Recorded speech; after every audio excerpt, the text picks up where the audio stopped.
Hello, it's Sherry Dion with the Bulimia Freedom Project, and this is video number 4 of my video series, The Basics of EFT Tapping. In this video, you're going to learn about the subjective units of discomfort scale, or the SUD scale. One of the great things about the EFT process is that we can measure our results and track the progress of how we feel as we're going through the tapping process.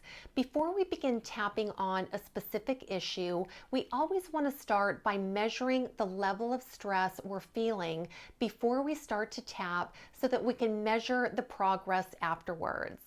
The basic scale we use for testing was developed by a famous psychiatrist back in the 1950s called Joseph Volpe, and it measures our degree of discomfort on a scale from 0 to 10. 0 indicates no discomfort or emotion whatsoever, and 10 is the most intense or the maximum possible distress that you could experience.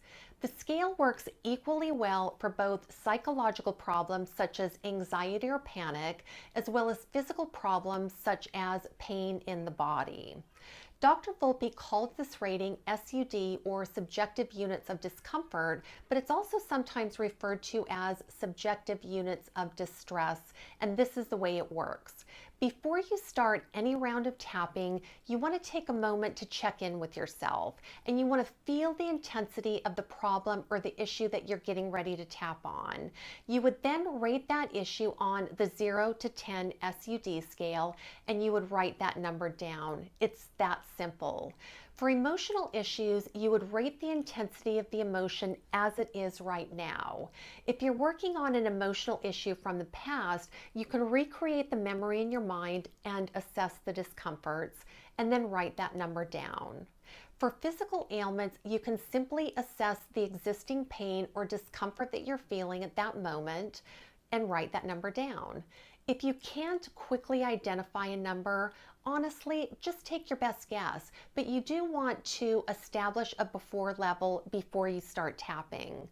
This serves as a benchmark so we can compare our progress after each round of tapping.